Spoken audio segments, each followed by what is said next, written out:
Right, let's get started with the first question. Remember I said last time that I write these questions myself. Possibly in class you've been trying past paper questions until you're blue in the face, you've seen them all. So I guess to keep things fresh, what I've done, and we'll start on this one here, is written a series of questions just to get you thinking. As I said before, you can try these questions out for yourself. So, first question says, a baseball player throws a ball of mass 145 grams vertically upwards and then catches it at the same height as it was released. The ball rises to a height of 9 meters above the point at which it was released before falling back downwards. The baseball player has a height of 1.75 meters. In part A, calculate the gain in gravitational potential energy of the ball from leaving the player's hand to its maximum height. This is obviously a conservation of energy question. Sometimes it could be, actually most of the time, it's objects falling downwards, so that any loss in potential energy is then converted to a gain in kinetic energy, but it could be something thrown up the way, where we get the opposite process, that kinetic energy is then converted to potential. Now, I'm hoping that you're thinking of this equation. So we're asked for the gain in gravitational potential energy, EP is equal to m times g times h. Now, what I've not done is I've not given you this value of g. You would find that in the data sheets. Now, hopefully you remember that that's equal to 9.8, and that's in newtons per kilogram on Earth. Obviously you assume that all of these questions are on Earth. I'm going to find this pointer again and point out the fact that mass is given in grams. This is the one unit where we have a prefix. If you had voltage in kilovolts, you would change that to volts. Kiloamps, you change to amps. But mass has to be in kilograms. So that one, you take your calculator, divide 145 by 1000, and of course you get 0.145 multiplied by, as we said, g was 9.8. And if you notice, the question is saying, it's not asking us to find the total potential energy at the maximum height. So we don't have to add in the baseball player's height. We don't need to use that 1.75 meters. So just look out for that in the test. Now, I am going to apologise at this point if I have to draw anything. I'm no great artist. I did, when I was younger, I was so good at higher art, I did it twice. And the first time I did pass, and I had thought, maybe it didn't do as well as I wanted to. I thought it was because of my art history, but no, I can't draw. That's the problem. So basically this is the baseball player. They throw the ball up 9 meters, and the question, as we said, is asking not for the total potential energy, but the gain in gravitational potential energy. So this number is of course 9. And as we said, I will be working out these questions at the same time. I'm giving a few tips as well. It's not just enough to know the equations. Sometimes we can know the equations and we can still lose marks. And in the case of this, I'm talking about significant figures. We can often lose marks if we're putting in too many significant figures. You can see that I've worked out the answer to this question, 12.789. Now the data that I've used, 9.8, 2 significant figures. This one's obviously got 3 for the mass, and the height was given to 2 significant figures. Technically our answer should be written with the same number of figures as the data, or the number in the data which has the least number of figures, so that would be 13. Now, as I've said before, as I said last time, you are allowed 2 too many, anything up to 2 too many or 1 too few. We could have said, and we wouldn't be penalised if we rounded that to, now if I said 12.7, that would be wrong. That would be rounding to 3 significant figures wrongly. So I could say 12.8, and that would be okay. So that's obviously, I wouldn't write them both. I could have also written 12.79. Okay, so there's 3 possible answers. Technically we should be using this one, 13 joules, and then in part B we'll be using that value there. So there you go, there's part A. find the next part, which is in here. Now there will be a small lag, as it takes just a fraction of a second to find the next question. So let's see, this same writing up at the top, talking about the baseball player, and it then says calculate the speed of the ball as it's caught by the baseball player. Remember, it was caught at the same height. So of course what we've got, and this is talking, remember I spoke about throwing things upwards, and we would have a conversion from kinetic energy to potential energy. This is obviously talking about coming back down the way. So it's going to be converting potential energy to kinetic energy. And obviously the loss in potential energy as the ball falls down the way, that would be equal to the gain in kinetic energy. Now, you could be working out this question differently. Okay, I'm going to be writing it out, writing quite a bit here, but I will show you a short version if you're feeling confident, obviously, in manipulating these equations. So the loss in potential energy, remember we worked out, there's the answer there. At maximum height, 13 joules. So that 13 joules, as the ball is falling, will be converted at its lower point when the baseball player catches it. Obviously the ball would have 13 joules of kinetic energy. In between, a mixture of both, I guess. So it would have some potential and some kinetic. We're assuming there's no mention of friction in this question, so there's no need to use work done is equal to force times distance, and think about energy converted to heat because of friction. So we're assuming that all the potential as the ball falls is converted to kinetic.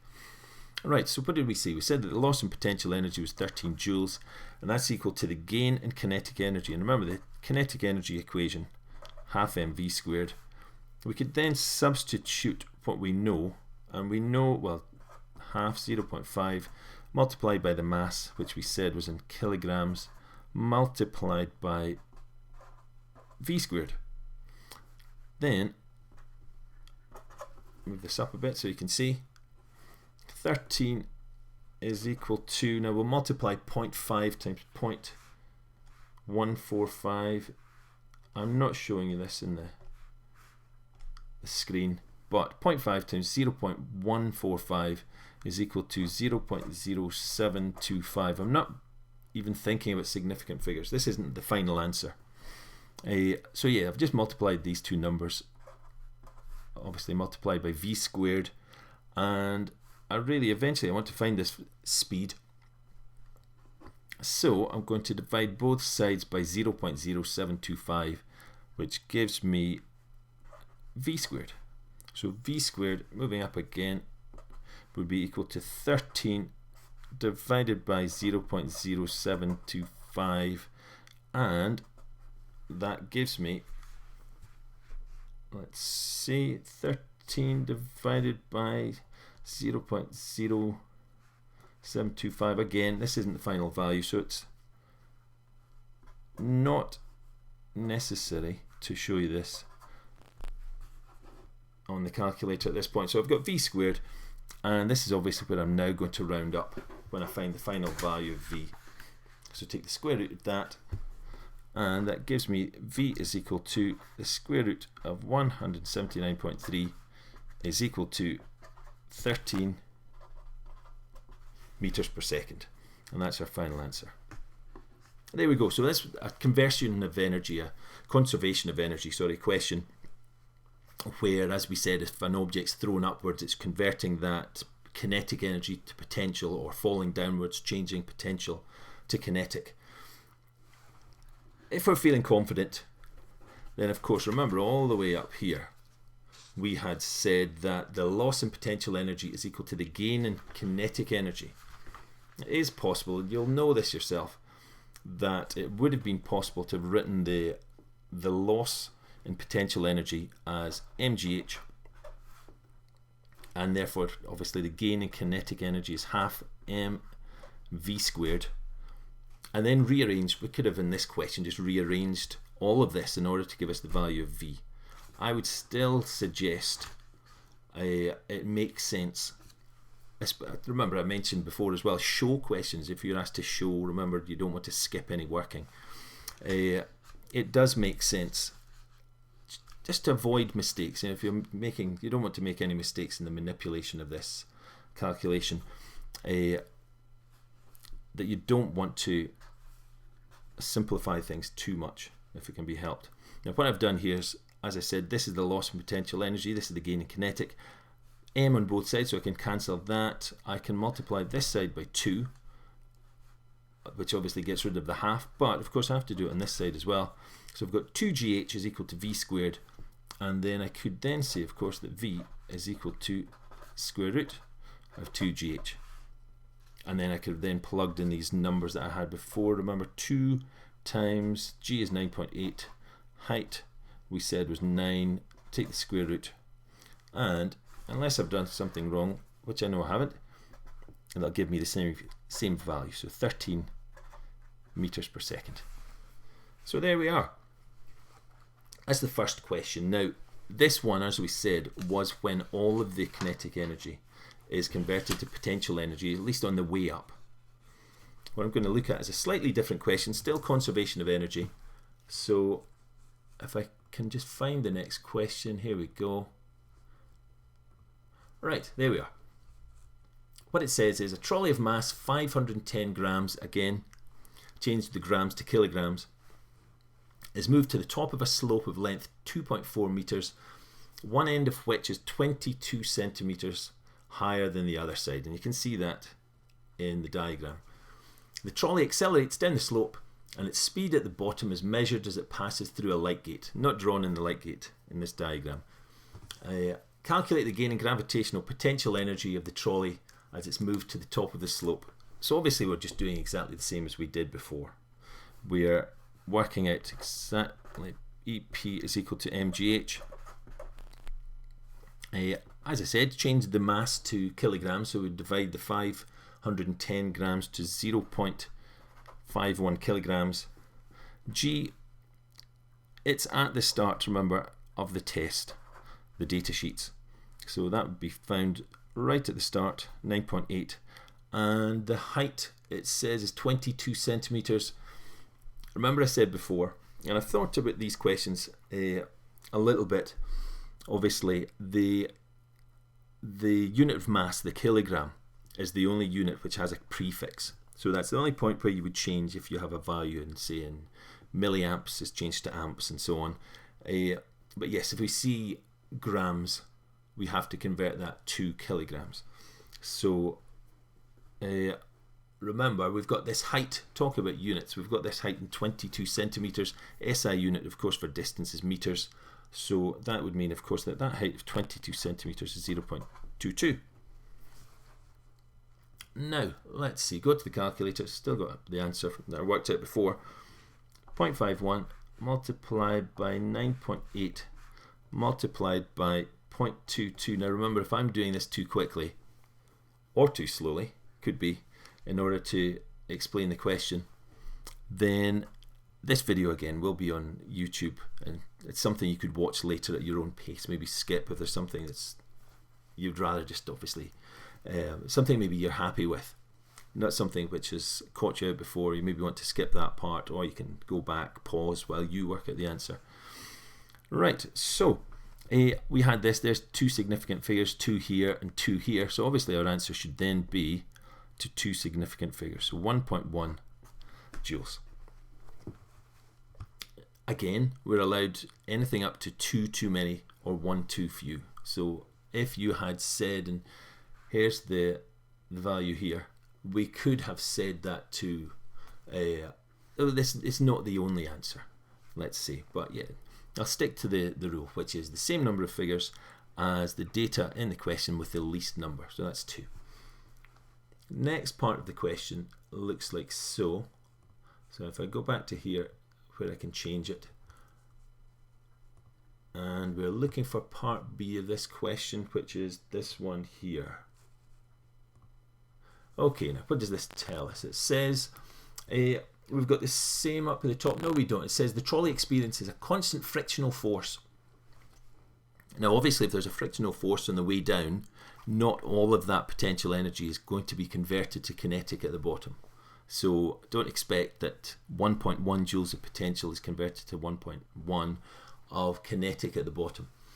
So yeah, 0.15 newtons as it accelerates down the slope. Calculate the work done by friction as the trolley accelerates down the slope. So in this one, so this was, remember, part A, this is B, part 1, and let's move that up slightly. Hopefully we're thinking of this equation. Work done is equal to force times distance is equal to, now do we need to change anything? It looks like we don't, no. So force obviously has to be in newtons, distance has to be in meters, and luckily we do have newtons and meters, so we can just multiply these two. 0.15 multiplied by 2.4, and that gives us the value, and I guess we should go back to the calculator view. 0.15 multiplied by 2.4 is, excellent, two figures. You would have thought, maybe I've thought of these questions and thought of the answers. So there you go, two significant figures. Obviously we're not going to lose marks for writing too many. Last part of the question is, here it is, there we go. Now, it says the same thing up at the top about the trolley and the constant frictional force. Down at the bottom, calculate the kinetic energy of the trolley as it passes through the light gate. Now remember, we said this is different, so a slight progression to the first question. First question, all of the kinetic when the ball rose was converted to potential, and then again on the way down. And this one, as we said, this is different. So some of that potential energy as the trolley rolls down the slope, well, there's work done due to friction.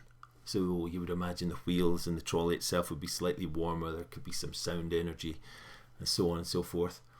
What we need to write in this one, of course, is not the same as before, with the loss in potential. Remember, before, the loss in potential was equal to the gain in kinetic energy. Although, it's a good place to start, because it's partly true.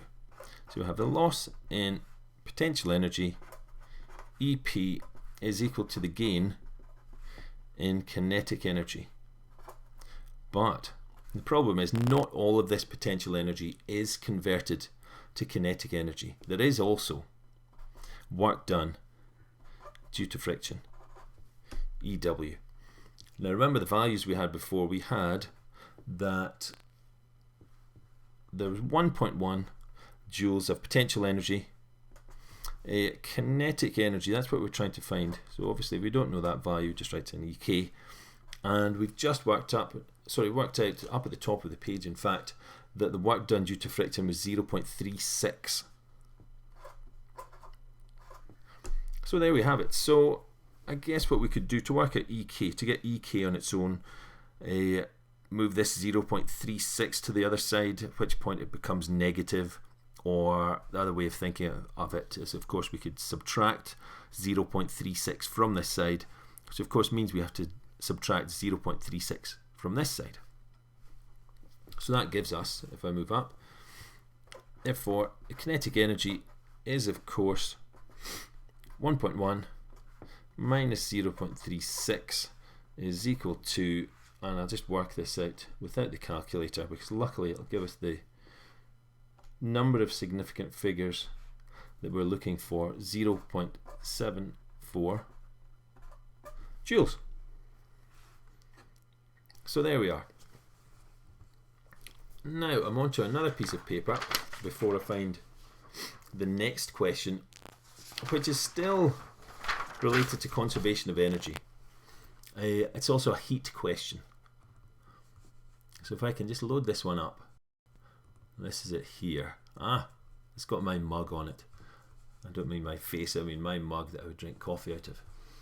So a couple use a travel immersion water heater. I don't know if you've seen these things before, but this is a heating element that could be placed inside the mug, obviously to heat up the water to make a cup of tea. So a couple use a travel immersion water heater during a caravan holiday to heat up a mug of water to make tea. And the water in the mug has a mass of 250 grams. The heater has a power rating of 280 watts and is used to heat the water from 21 degrees Celsius to 85 degrees Celsius. Calculate the energy required to heat the water to 85 degrees Celsius. Now change my piece of paper there. Again, we're looking to the data sheet. There's a value that we're looking for. This time I have actually got it. I know. I'll place it on the screen. The reason I didn't put the other one is because I thought you would remember the value of G on Earth. This one, you might remember it, but probably unlikely. So there we go. There it is. This is the specific heat capacity of water. That's what you'd be looking up. Interestingly, these are the units, joules per kilogram per degree C. That basically tells you, you could be asked, I guess, the relevance of what, not just the relevance, but what this figure actually means. And it means that it would take 4,180 joules to increase the temperature of 1 kilogram of water by 1 degree Celsius. Okay, so that could be a question which would come up. Okay, so it could say that water has this value here as the specific heat capacity, and you would need to explain what that actually meant. Okay, so as we said, that means that it means that it would take 4,180 joules to increase the temperature of 1 kilogram of the water or any other substance by 1 degree. But this is the number anyway. This is the number of joules it takes to increase 1 kilogram of water by 1 degree Celsius. Obviously, a different material would have a different value. Now, get rid of the pointer. What are we working out? So we're working out using this equation here. EH is equal to Cm delta T. Now, there is another heat equation that we're going to be looking at, which is EH is ml. But this one, of course, this is the one that has the delta T, which means change in temperature. So anytime there's a change in temperature, this is the one you're going to be using. Anytime there's a change in state, it's the EH is equal to ml. But as I said, we'll get onto that one later. It then substitutes in the values. We've got 4,180 for C. Now let me check the mass. Now I did check the mass of a mug of water. So you can take my word for it. This is correct, at least it was for mine. And the change in temperature. It might be an idea, I'm not going to do it now, but it might be an idea to work out here that the change in temperature, in fact, why don't we? Change in temperature is equal to, now it's always the higher number, then you would subtract the lower number. Okay, if you're heating something up, as is happening here, that's how much energy you would have to add. If, however, if it's something cooling down, if it was the opposite way, and something was cooling from 85 to 21, that's just how much energy would be released by that object. So the delta T, change in temperature, would be 85 minus 21, which is, now I know the answer to this question, but I'm just going to double check. 85 minus 21 is 64. So as we said, same method whether it's something heating up or cooling down. Cooling down, you wouldn't put in a negative value. As I said, if it was heating up, this would just mean this is the energy you would need to add. If it's cooling down, that's the energy you would need to take out, or you need to be removing. And if I can work at that value, times 0.25 times 64 is equal to, now go to the calculator, that's the value I get. And obviously these two numbers are to two significant figures. So I would want to write my answer to two significant figures, times 10 to the power of 4 joules. There we are. Now, next part of the question, hopefully we can't hear the phone in the background. Obviously I'm going to ignore it. Part B I'm looking for now. Here we are. So the question's now saying, everything is the same up at the top. It's then saying calculate the minimum time required to heat the water to 85 degrees Celsius. So, I guess we'd be using this equation here. What do we know? We know the power, don't we? We know the power of the heater is 280 watts. So we've then got power is equal to energy over time. As I've said before, I said this last time, this isn't, well, this is the equation we want, but obviously we want to rearrange it to give us time as the subject of the equation. Always a good idea, just in case there was a mistake, to write the equation as it's shown in the relationship sheet. So if we were rearranging, we'd have T is equal to E over P is equal to the value we had before, 6.7 times 10 to the power of 4 divided by power, which is 280, and if I calculate that, 6.7, let's see, go to the calculator for a second. Now, I've said this before as well, you can't maybe see the pen there, so if I show you the pointer, make sure it's your calculator, that you don't forget your calculator for the May examination. Obviously, the button here is the important one I'm going to use now, and if you're borrowing someone else's calculator, you might have one with an EXP button, so obviously that's just going to add to your stress. So 6.7 times 10 to the power of 4 divided by 280, and I get a value of, I'm going to say 239 seconds. Now firstly, don't be tempted to change that to minutes. A lot of people do. Keep it as seconds. Second thing is, of course, I've used two significant figures here. This technically has two significant figures as well. I will get away with this. Two significant figures would mean I would write this down as 240, which would actually be fine. 239, that would be one too many. Also, that's okay. As we said, you're allowed two too many, one too few. Last part of this question, I've just got one eye in the clock.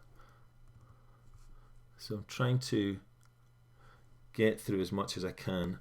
And I've still not recorded the one from last week. If there's any questions I can't get through, then I will then at some point record a video of, I know there's one question from last week. There was also a tiny mistake where I was mentioning a street lamp and I'd drawn a heater in one of these transistor switching circuits. So there will be a video at some point which just goes over those 2 points. Now this is the third point in this question, which is saying explain why the heater would require more time than calculated in part B to heat the water. So remember, move up again, the equation we used was T is equal to E over P. Now we calculated this number here. We calculated E. How we calculated E is we used, remember it was EH is Cm delta T.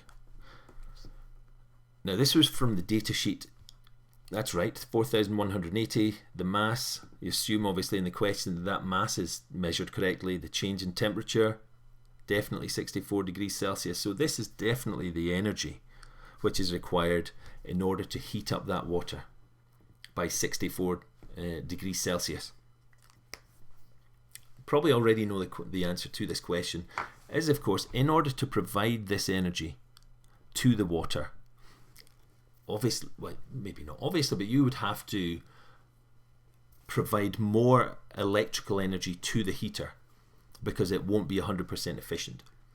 And also, some of the energy that you're providing to the heater, which is then being provided to the water, some of that will be lost to the surroundings. So I'm sure you've answered questions along these lines when you'd be saying that some of the energy, some of that heat energy provided to the water is then lost to the surroundings.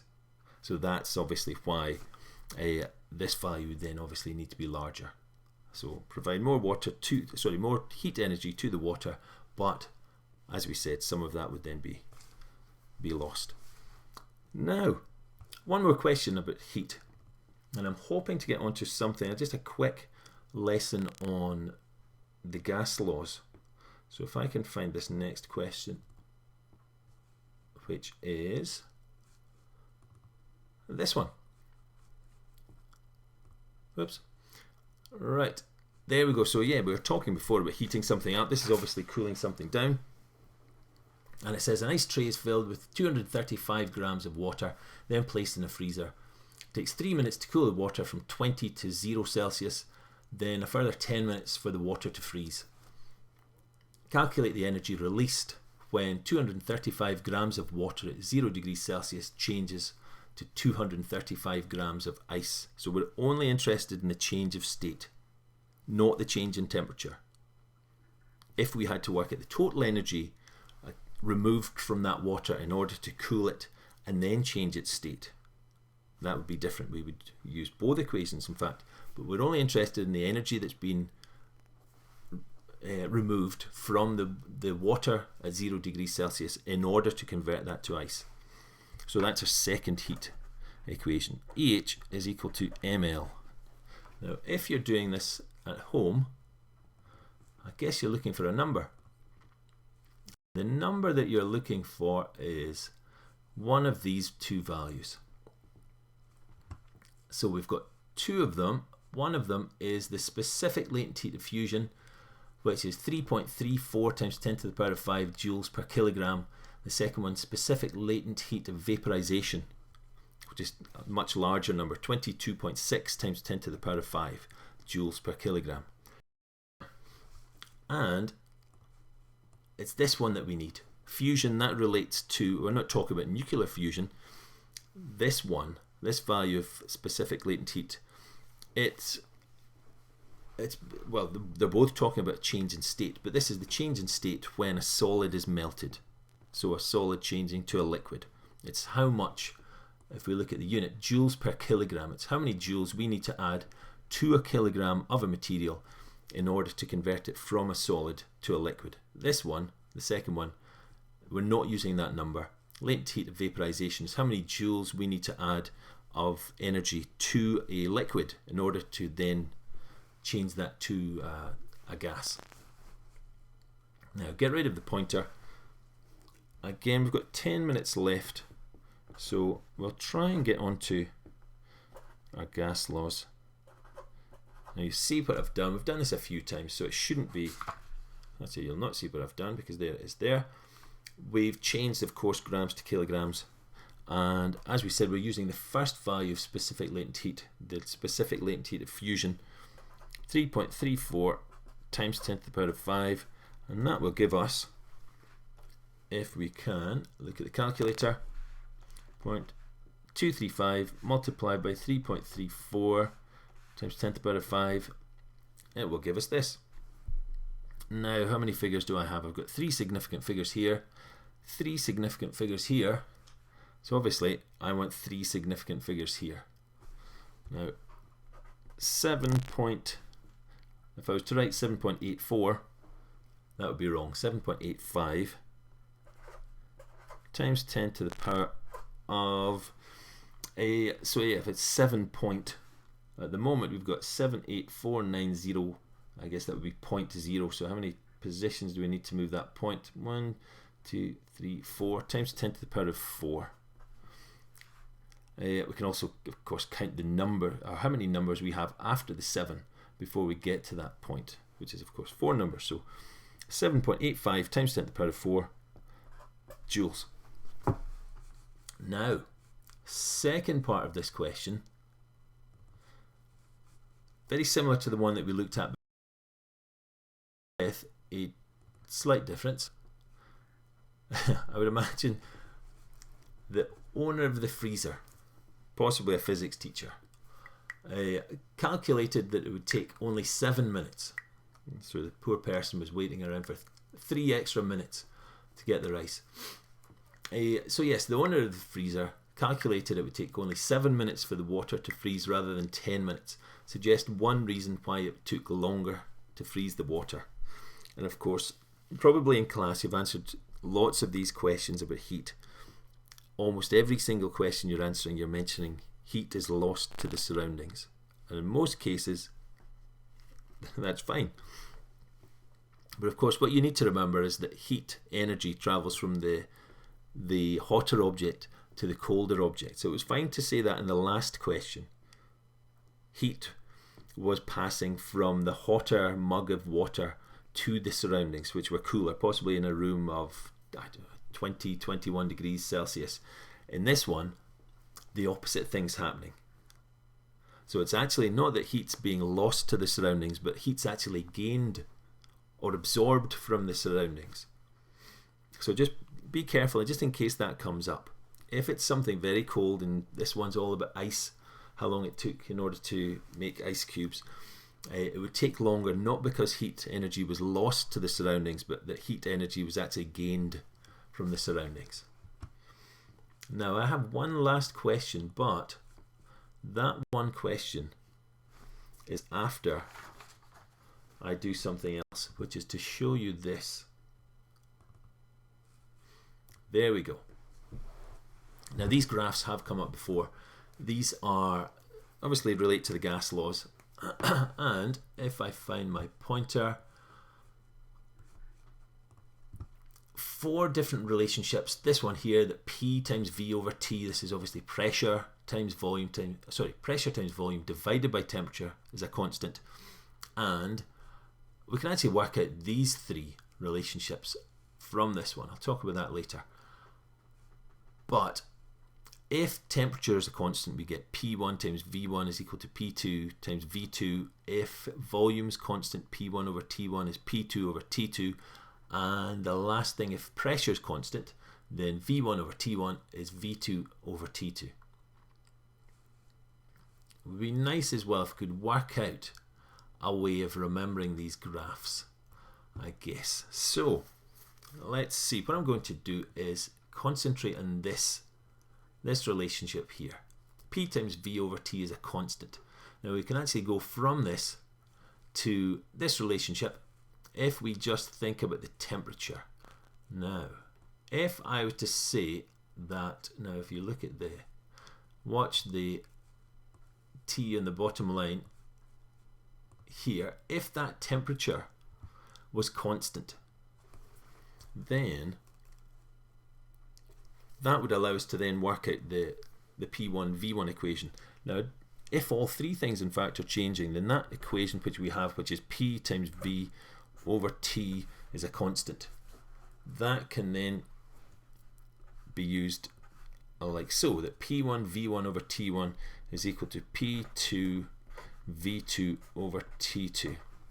Now as I've said here, what's the most important thing if it's a question relating to temperature is that temperature has to be changed to Kelvin. And I've said here as well, if you have the temperature in Celsius, add 273 to it, and that will convert it to Kelvin. So these relationships don't work unless you're using the Kelvin temperature scale. Now, as I said, if temperature is constant, then the equation we have here would look like so. Okay, so our equation, as I've written it down, P1 V1 over T1 is P2 V2 over T2. Of course, this value would be the same as this. T1 would be equal to T2, and the relationship does simplify to P1 V1 is P2 V2.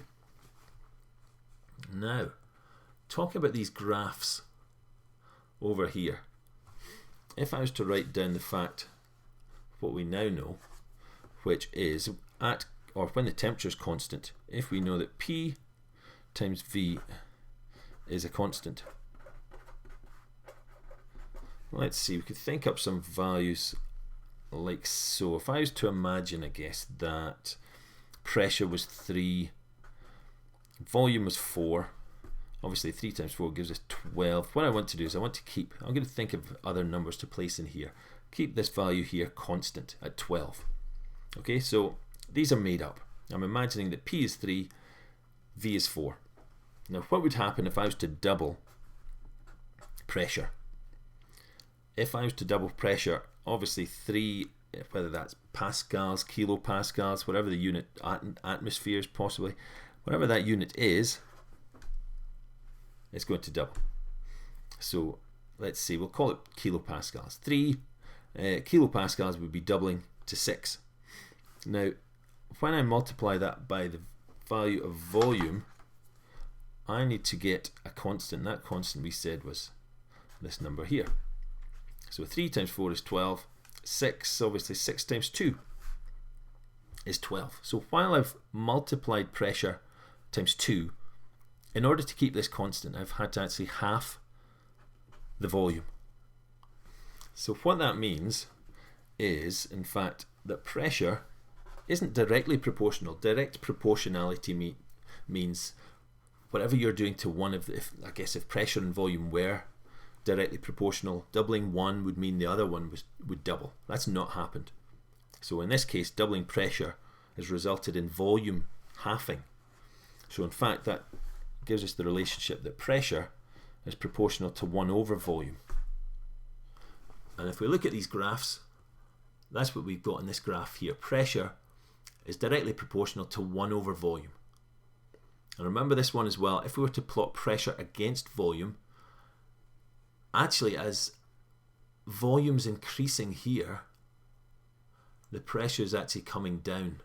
Just as before, if we were increasing the pressure, so increasing the pressure, I guess we're going backwards here, then what's happening is that the volume's decreasing. Okay, so that's how it looks if these two things, pressure and volume, are inversely, it's called inversely proportional. When one thing doubles, the other thing halves. So we have pressure is proportional to 1 over volume. Now, there will be one question which we'll not manage to do tonight, I've noticed. So the one thing I will do before that is just explain the second relationship. This P1 over T1 is P2 over T2. Okay, so what I need to do is to just move, so let's see, move this away here, and we're back to the equation as before. P times V over T is a constant, but if the volume is constant, that would then give us this, that P over T is a constant. Okay, now get more paper. So what I've got is P over T is equal to a constant. We'll do the same as we did before, why not? So think of two values, I guess 10 over 2. And again, these are completely made up, is a constant. We want to keep this right hand side as 5. Okay, now let's say I'll do the same as I did before. I'll double the pressure. So if I was to double the pressure, that would give me, if I move over here, move that up slightly, double the pressure to 20, and I'm going to divide it by temperature. I need to keep this right hand side constant. And obviously 10 over 2 is 5, 20 over 4 is 5. So what I've done here is I've multiplied pressure by 2, and in order to keep this side constant, I've had to multiply temperature times, well, I've had to double that as well. So basically what I can say there is that these two are directly proportional. Pressure is directly proportional to temperature. So if we look to this graph here, pressure against temperature, straight line through the origin, which does mean they're directly proportional. But the most important thing is that this only works, and it's exactly the same with volume and temperature, only get the direct relationship and the straight line through the origin, which is what we're looking for, if temperature is converted to Kelvin. Now, as I said, there's one question on this, which I'll put on later, and temperature would normally, of course, be given in Celsius. If we were to plot pressure against temperature but in degrees Celsius, we'll not get the straight line through the origin. We'll get a graph which is a straight line, but it actually passes through this point here, negative 273 Celsius. Okay, this is not, even though it's a straight line, this is not directly proportional because it's not passing through the origin. Exactly the same with volume. Volume and Kelvin temperature, they're directly proportional. But volume, and if you're plotting temperature as degrees Celsius, that's not directly proportional. So it's a straight line again, but not passing through the origin. Okay, so especially in these two relationships, just remember that T1 and T2 need to be converted to Kelvin. As I said, one question to come after this. I'll record that some point during the week, as well as that last part to the transistor switching circuit. So hopefully that's been useful today. I'm going to go to the last screen just to remind you that the PDF, once we've finished today's lesson, hopefully this is recorded fine, because remember, as I said, there's a little bit of a problem with the internet connection. It is complaining slightly that video output is low. So yes, after this you'll be able to download that, or those questions, the PDF document with the questions. Try them yourself from the website, and that's www.physics-podcast.co.uk. Okay, thanks very much for watching. I'll see you next week.